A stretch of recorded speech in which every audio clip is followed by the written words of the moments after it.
They called him king. They called him untouchable. But they never saw the fear, never saw the silence, never saw what power did to him. This is the truth of Zeus, the god who ruled the world, but lost himself.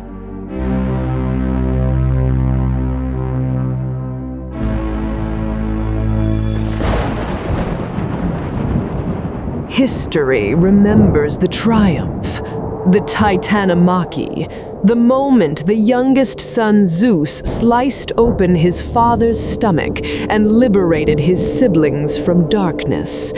It is painted as an act of heroism, a brother saving his kin. But heroism is often just ambition wearing a mask.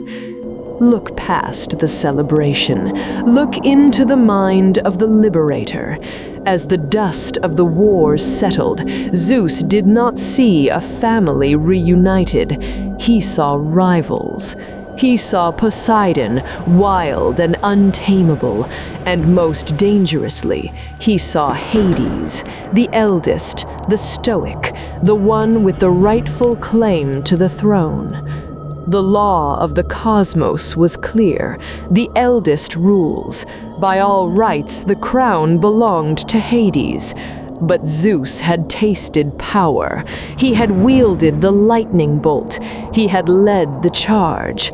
The idea of kneeling to his brother, it was a poison he refused to swallow. So he proposed a game, a drawing of lots. Let fate decide, he said. But fate had nothing to do with it. In the shadows of his mind, the gears were turning. A sleight of hand here, a marked stone there. It was not chance, it was a coup disguised as luck. He watched Hades draw the darkness. He watched his brother descend into the underworld, believing it was destiny. Zeus felt no guilt. He felt only relief. The threat was gone. The throne was his. This was his first true act as king. Not a battle won with strength, but a victory stolen with a lie. He betrayed his own blood to secure his crown. And in that moment, the hero died, and the politician was born.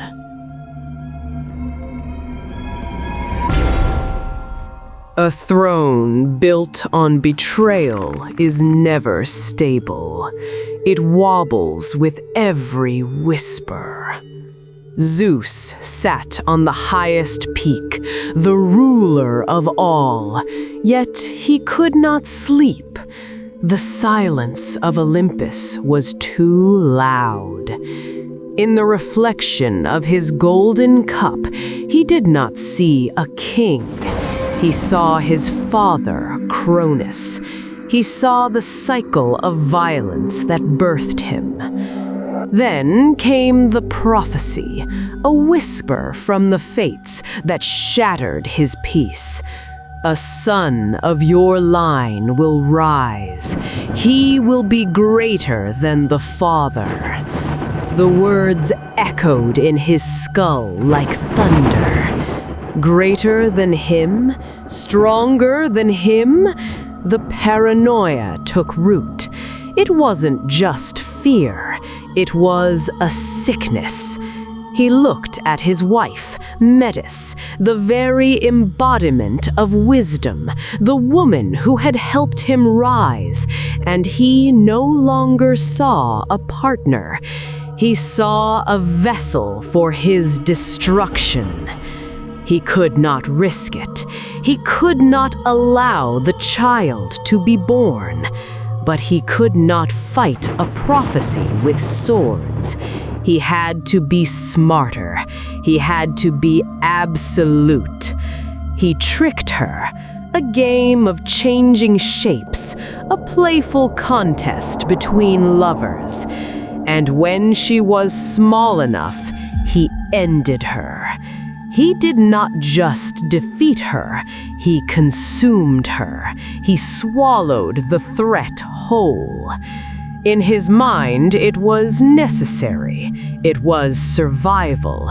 He told himself he was absorbing her wisdom. But deep down, the truth was uglier. He had become exactly what he hated. He had become a monster who devours his own family to stay on top. With the threat of succession silenced, the paranoia shifted. It morphed into something else. Narcissism, the belief that the world exists solely for his pleasure. Zeus looked down from the clouds at the mortal realm. He saw humans not as living, breathing beings with souls, but as playthings, figures on a board game to be moved, used, and discarded. He saw women, Io, Europa, Semele. He did not court them. He did not ask. He took. To a narcissist, consent is a concept for lesser beings. He believed his desire was a divine right. If he wanted something, it belonged to him. Consider Io, a devoted priestess. When his queen, Hera, came close to discovering his indiscretion, did he stand up? Did he protect the innocent woman?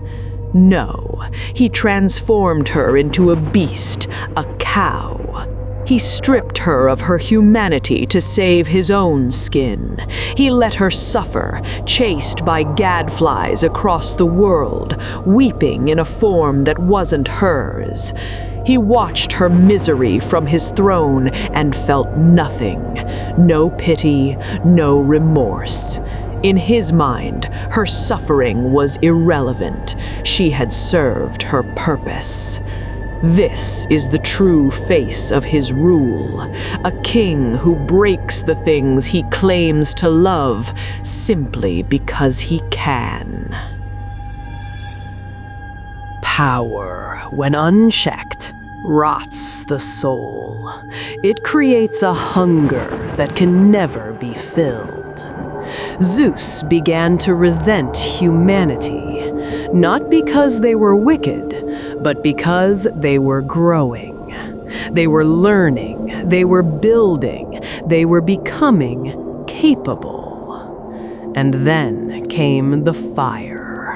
Prometheus brought the spark of civilization to the mortals. He gave them warmth, art, and science. He gave them a chance to stand on their own 2 feet. To a benevolent leader, this would be progress. To Zeus, it was an insult. He looked at the humans cooking their food and warming their homes, and he felt a cold rage. How dare they? How dare they try to be like the gods? He wanted subjects who knelt in the mud, shivering and afraid. He wanted dependency. If humans could survive without him, then what was he? His punishment for Prometheus was not justice. It was pure, unadulterated sadism. Chaining a friend to a rock, sending an eagle to tear him open day after day for eternity. It was a message, a billboard of cruelty for the entire cosmos to see. Do not rise. Do not try to be better, or I will break you. He enjoyed the fear. He fed on it. The screams of the Titan were music to a brittle ego that could not handle the idea of an equal. Ich troll nicht, und wenn das Herz auch bricht, ewig verlorenes Lieb,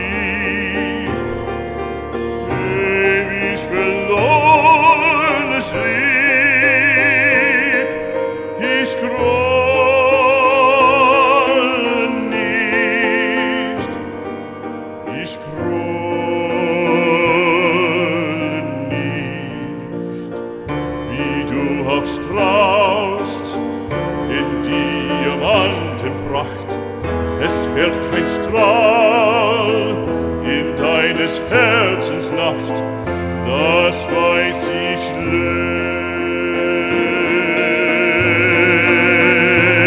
längst. Time is the ultimate judge, even for immortals. Centuries turned into millennia, the era of heroes faded into myth, and the king remained. But look at his kingdom now. Olympus was no longer a home, it was a battlefield of dysfunction. Hera, his queen, had turned to ice. Eons of humiliation and betrayal had hardened her heart.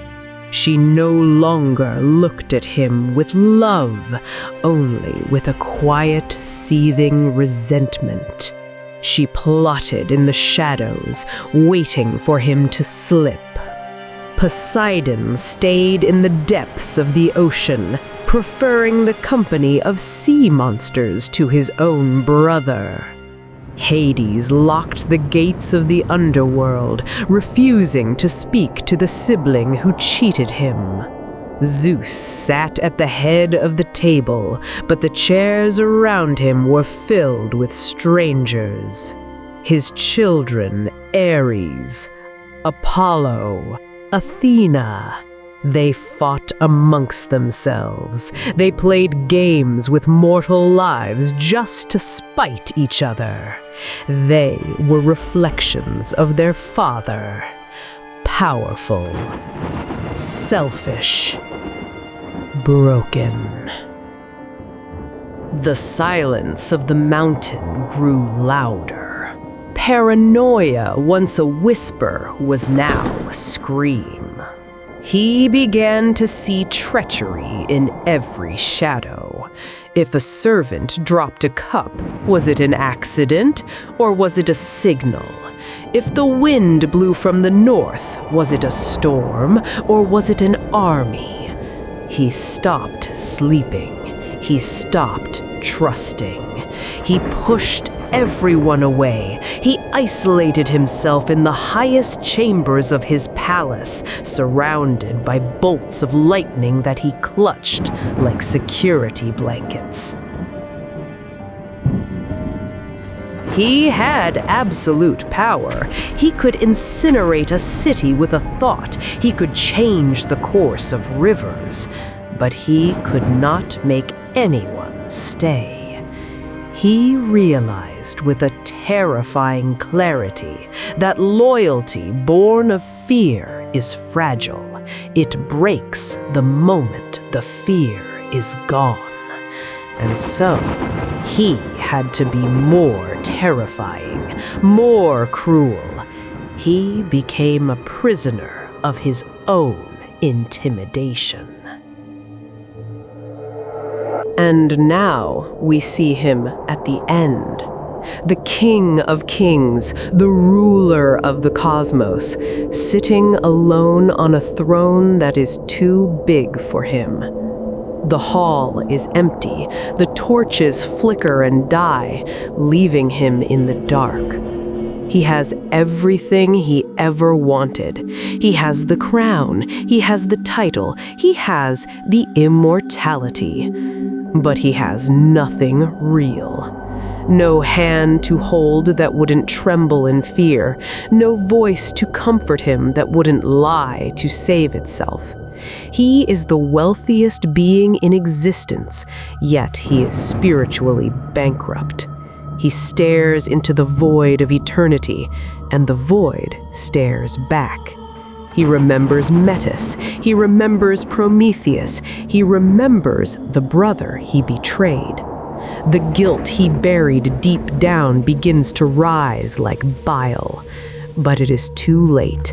The bridges are burned. The doors are locked. He is safe. He is powerful. He is supreme. And he is completely, utterly alone. They say heavy is the head that wears the crown, but heavier still is the heart that hollowed itself out to keep it. He conquered the sky, but lost the ground beneath his feet. He defeated the monsters, only to see one staring back in the mirror. So when you look up at the storm, do not fear his anger. Pity his silence. For in the end, a king without love is just a man in a golden chair, waiting for a dusk that will never come.